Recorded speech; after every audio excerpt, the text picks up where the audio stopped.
जय श्री राम। अस्सलाम वालेकुम। दोस्तों, आज ऐसा सच बताऊंगा कि आपके रोंगटे खड़े हो जाएंगे, क्योंकि मौलाना और मौलवी ये लोग कहते हैं सिर्फ मुसलमानों डरो, अल्लाह से डरो, क़यामत की आग से डरो और कब्र से डरो, मतलब डरो। लेकिन आज कुरान शरीफ का वो सच बताऊंगा आपको कि आपके रोंगटे खड़े हो जाएंगे। सबसे पहले मैं बता दूं, कुरान शरीफ का असली ज्ञान, उस एक सत्य की सत्ता, पूरी दुनिया को बनाने वाला और चलाने वाला सिर्फ एक ही है। वह हमेशा से है और हमेशा रहेगा। सब कुछ उसी का है और अंत में सबको उसी की तरफ लौट जाना है। दिखावा सबसे बड़ी बीमारी। कुरान का सबसे बड़ा सबक यह है कि दुनिया को दिखाने के लिए जीना छोड़ दो। दिखावे के चक्कर में इंसान अपनी शांति खो देता है। वह मालिक तुम्हारा धन दौलत या शकल को नहीं देखता, वह तुम्हारी साफ नीयत और तुम्हारे दिल को देखता है। इंसानियत ही सबसे बड़ी इबादत। इस पारों का सार यह है कि अगर तुम उस बनाने वाले को पाना चाहते हो तो उसी की बनाई हुई मखलूक इंसानों और जीवों की सेवा करो। किसी का हक मत मारो, किसी मजबूर का खून मत चूसो और किसी का दिल मत दुखाओ। नेक बंदा बनना ही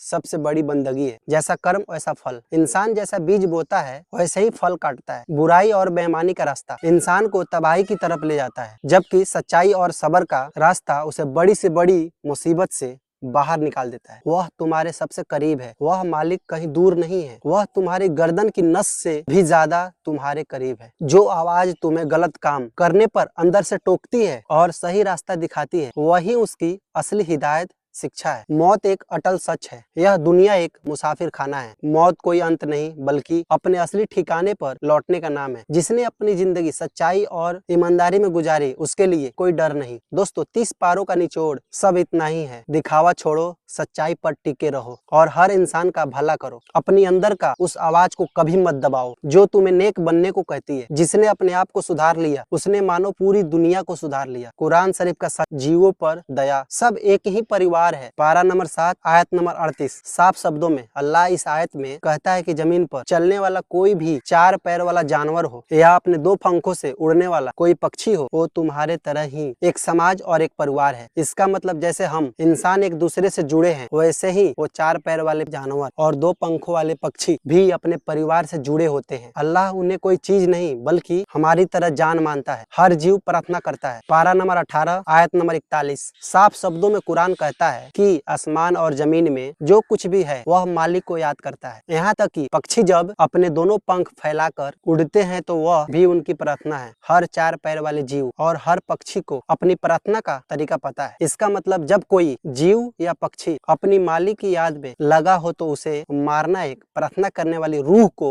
नुकसान पहुंचाना है। भाइयों, गौर करो, कुरान के पारा 7 में लिखा है कि 4 पैर वाले जानवर और 2 पंखों वाली पक्षी हमारी तरह ही एक परिवार है। जब अल्लाह उन्हें परिवार कह रहा है तो उन्हें मारना अपने ही परिवार पर जुल्म करने जैसा है। सवाद और दिखावे के लिए किसी की जान मत लो।